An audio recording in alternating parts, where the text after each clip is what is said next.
Hello YouTube, and welcome back to Let's Play Dungeon Defenders. In this episode, we're taking on what I would kind of consider the final boss.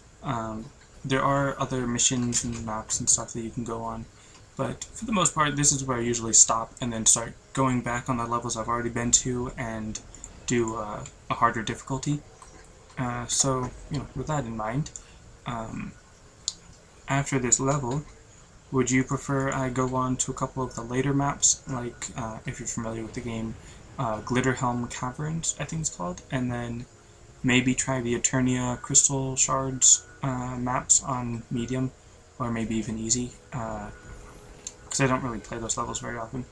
But I personally would prefer going back and doing it on hard, or start it back over on medium with a different character, and show you the different hero classes, I guess you could call them. So your pick, but obviously you only have like a day to pick, because I do need to record an episode for tomorrow. Or I could take a break, I guess. It wouldn't be a very long break. If anything, it would just be for the rest of the week, and then next week start up whatever new series type thing you would want. And also, on a very related note, Castle Crashers. I think if I don't have any comments, I'm just going to take a break on that one, because I just finished the finale, I guess, like, pretty much beat the game, but you could always go back and keep playing with a different character or something. So on that one, if you're interested in Castle Crashers, just let me know in the comments of, either this video or the next video or something. Or like on either this video or Castle Crashers, I mean.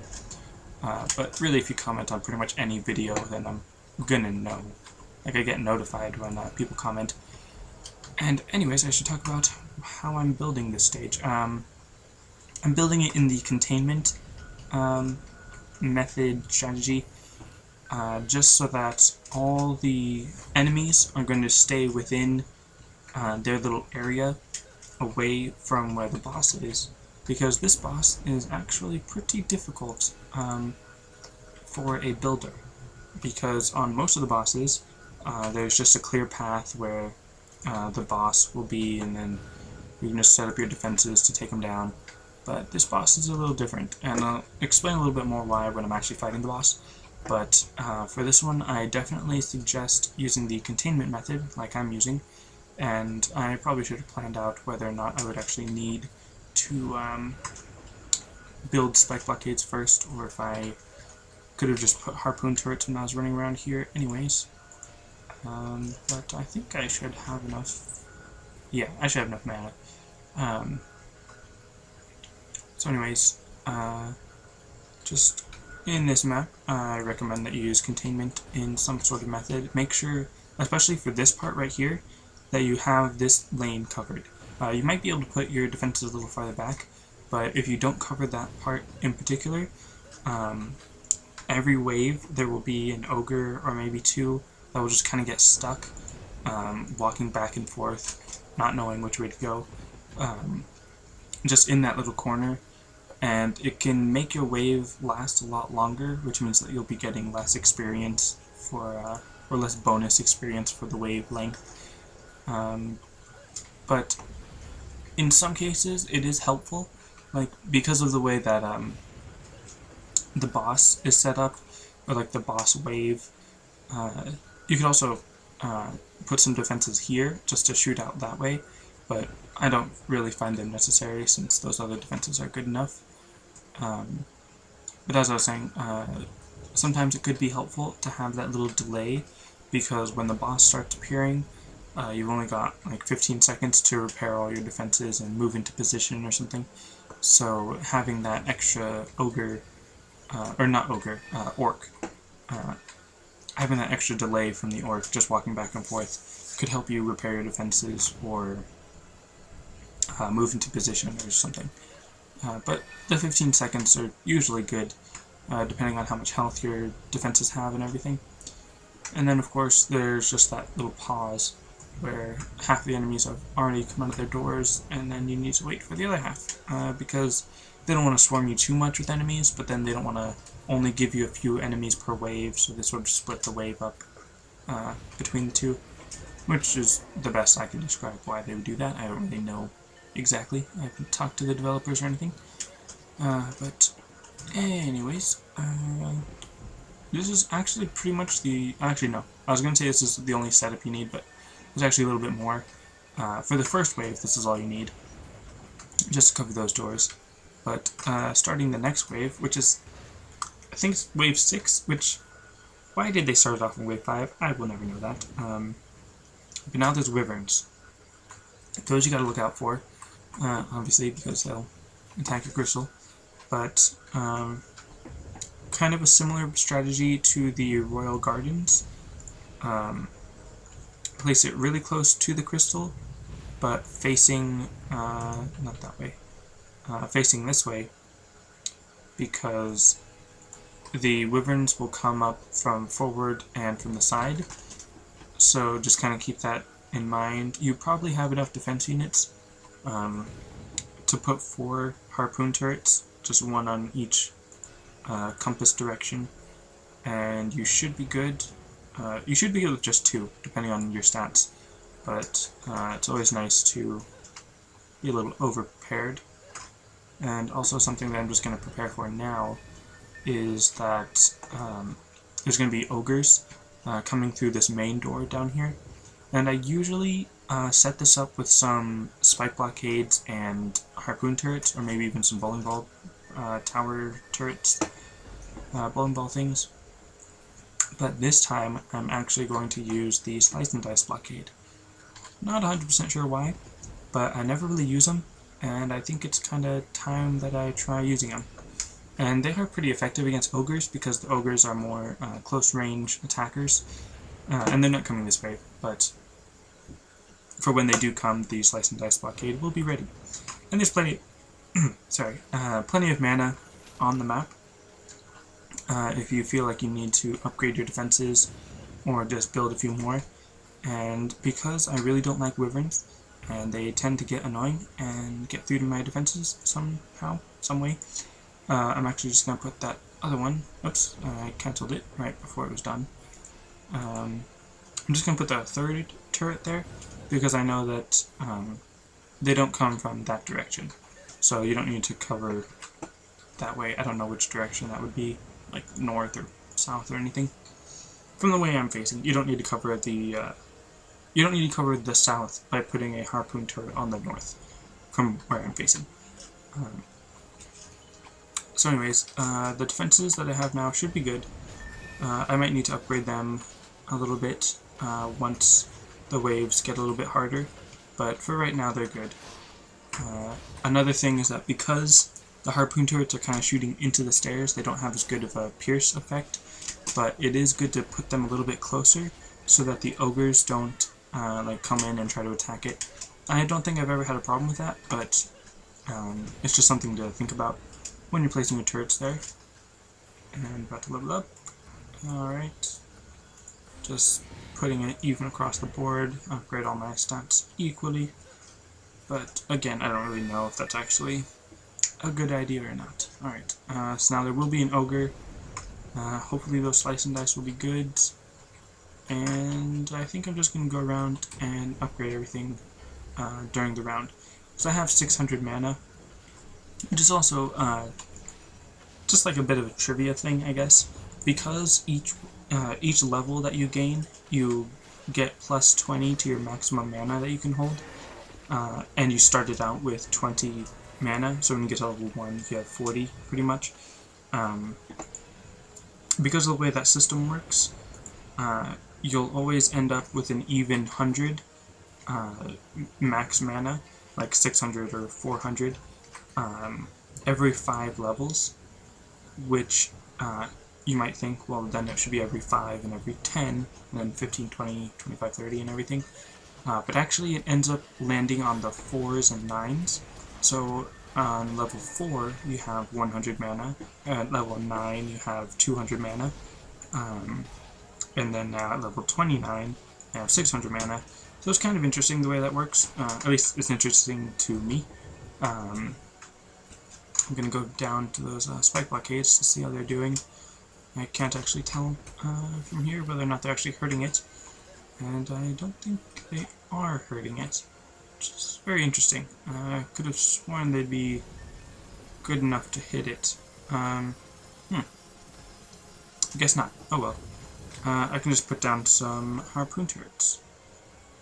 And those should have good enough range to attack it. I'm not really sure why the bouncer blockades aren't hurting them. Probably because the ogres aren't targeting, or the ogres are targeting the slice and dice blockade. So it's just attacking with its club from a little bit of a distance, but because they're not hurting it, when the harpoon turrets shoot the ogres, then the ogres will start prioritizing the harpoon turret, and when they come closer, then the slice and dice blockade will hurt them. So that makes sense. And I just upgraded those other defenses over there, so I should probably upgrade these just to make things even, and to make them feel a little bit more equal and appreciated, and even though they're just inanimate, fictional objects, always nice to think about them like people, because then you'll treat them better, and but it doesn't make any sense. Anyways, might get hit while I'm standing up here, but the wyverns are good, taken care of, dropping down right next to me. So these two, they're actually doing quite a bit of damage. 371 faster than a second. So that's pretty good. Actually going to upgrade them another time, just to be sure that... Oh, hey, look at that. There's a wyvern on my harpoon turret. Alright. I'm going to have to attack that, unless the harpoon turret can get it, but probably not. Just because it's spinning at an odd angle. Oh, now it's running away. And let's see, will I see it get hit? Yes! Alright. So that should be good. None of the wyverns should go towards that other crystal, where right the center of the screen. That one should be safe from any wyvern attack. I don't think I've ever had wyverns attack it. That middle crystal is only in danger, I guess, from those other 4 doors. Which is actually kind of just 2 doors that I have 4 defenses on. But those defenses should be good. The harpoon turret should be able to kill everything, and the spike blockade should be able to protect the harpoon turret from everything, except maybe some kobolds or some mages, I guess. But they should be well defended. And I kind of want to go through and upgrade everything again, but that is kind of a lot of mana, and I don't think I'm going to be able to do it. So, just remember to check on your defenses, and the billboards kind of get in the way, but you should be able to see, just make sure that everything's still okay, it's not running too low on health. Now, I'm actually going to place a harpoon turret here, and if you might be paying attention, that's where the boss is going to come from.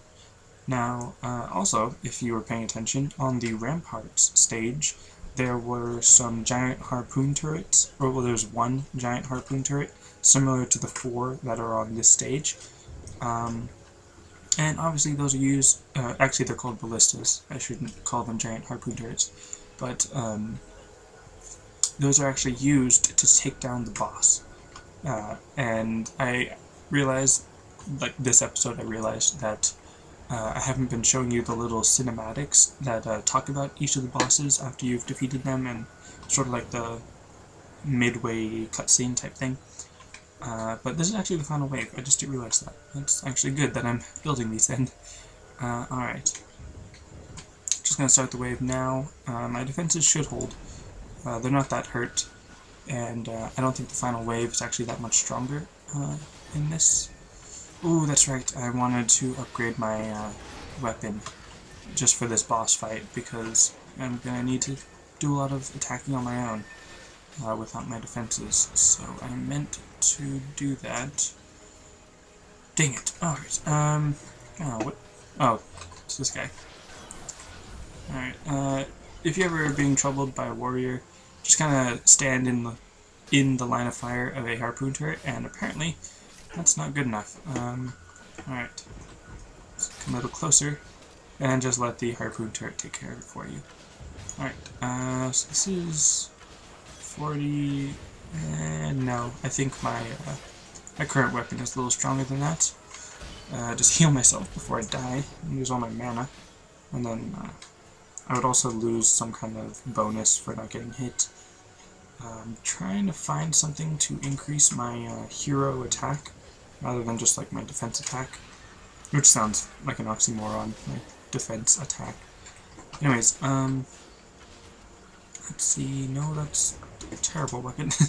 Yeah, I don't think I'm gonna find anything good or good enough to beat the boss with or anything. Alright, so just keep an eye on your defenses, as always. Try to make sure they don't die, because that'd be bad. Really bad, actually. I should actually go repair those. Or I should have tried to upgrade them all again. But actually, that one hasn't taken any damage, so that one's good. That one doesn't need anything. But these up here, those have taken a little bit of damage. And even though it's only a little bit, when the boss comes, all the enemies are going to be coming out of there.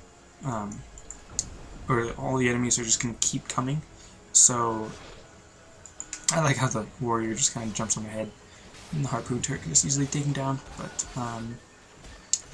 as I was saying, all the enemies just keep coming until you beat the boss. So, if a few are getting in now, and you know you're going to take a long time fighting the boss, then a lot are going to be getting through, and your defenses will be in danger. Now the wave is almost over, which means the boss is almost going to be here. And this is actually stronger. And it does help out my defenses quite a bit. So I am going to use that one. Alright, so now I've got a new weapon that I'm just going to be using for the boss. And, oh no.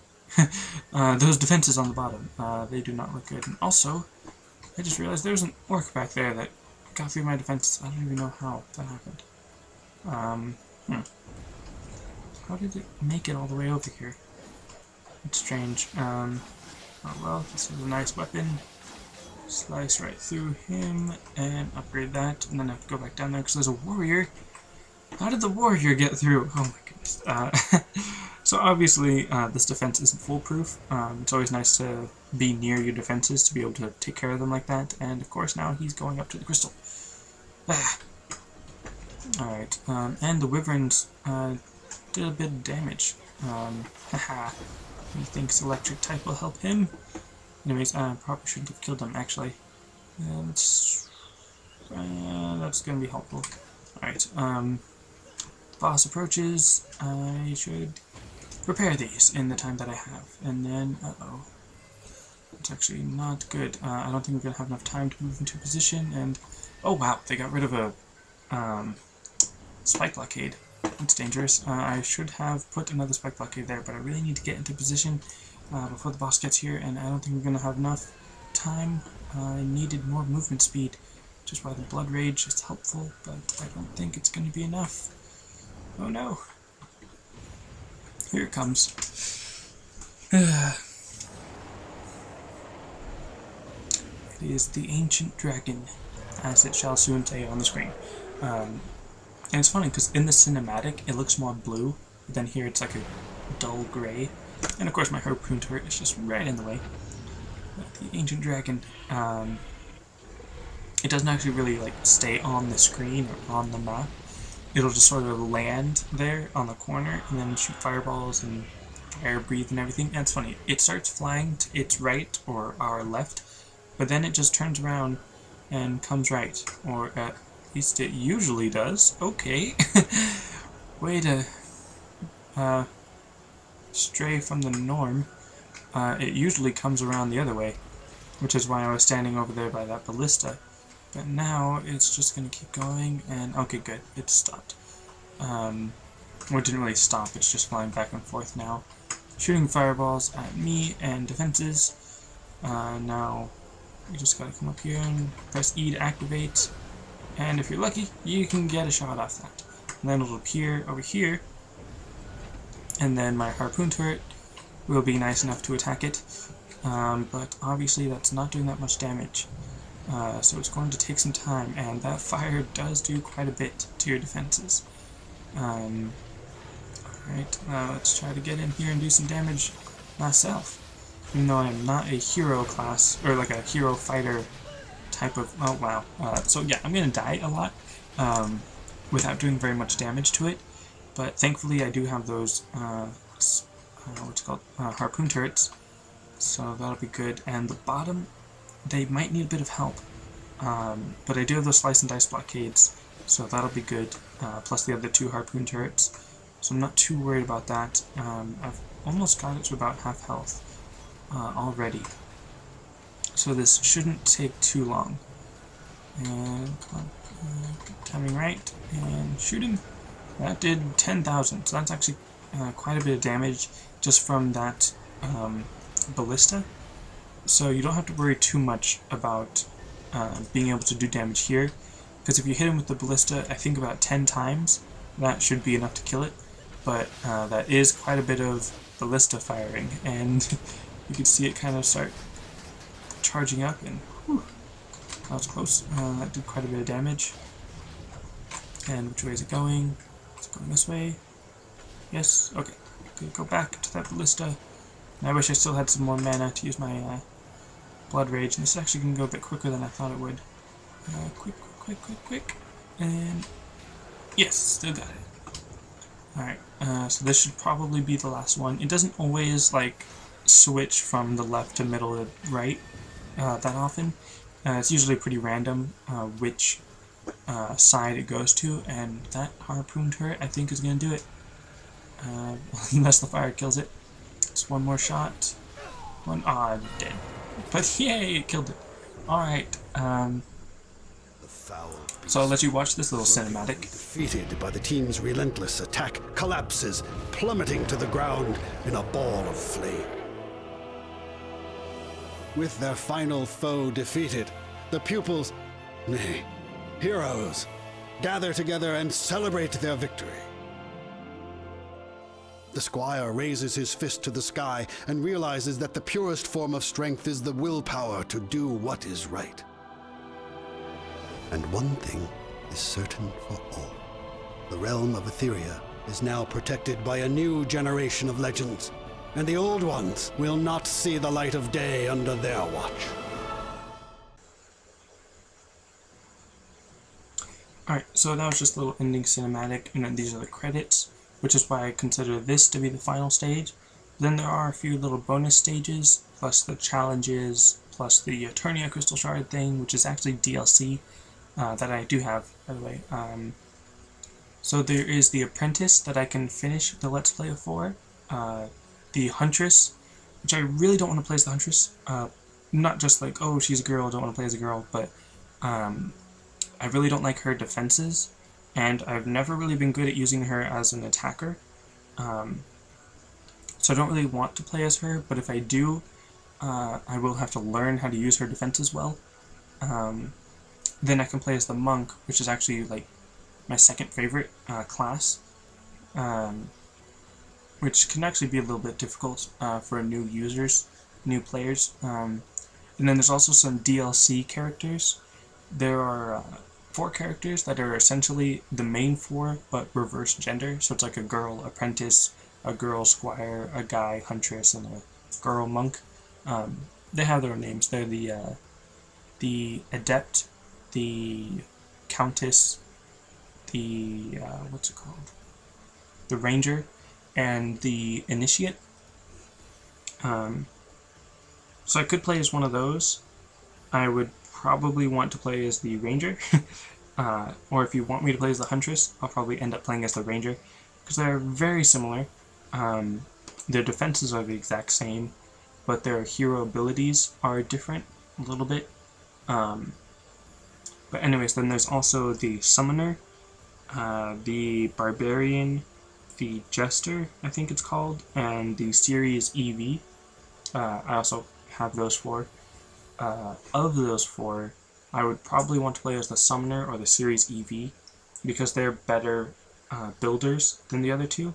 The barbarian doesn't actually build any towers. He just has different stances to make his fighting better. So then I could play as him, but it would be better if I played him in a multiplayer game, because I really don't know how to solo play as a barbarian very well. And then the jester, It does have towers, but they're random towers, and occasionally they can become ogres, so I really don't like being a builder, the Jester. This is the bonus Glitterhelm Caverns that I may or may not play next. Alright, so I forgot about those. But let's see, I can level up. And again, oh wow, I leveled up twice. So that gives me the 4 from leveling up to level 30, and then the 5 from leveling up to 31. So now all of my stats are even as far as the hero points that I put in. The defense points are different. Now let's see, the Flame Warder is something that I got from the boss, but I really don't like it just because of the noise of the what's called, it's like a chainsaw noise. I really don't like that noise. So I tend to not use the Flame Warder. This is a Squire Guardian. It's like a little pet, or I think they're called familiars. You see that little light blue red thing? And I really don't like the noise that it makes when it attacks. Just the noise is bleh. Anyways. So yeah, this is local, so I have beaten the Eternia Crystal Shard thing. It's kind of lame.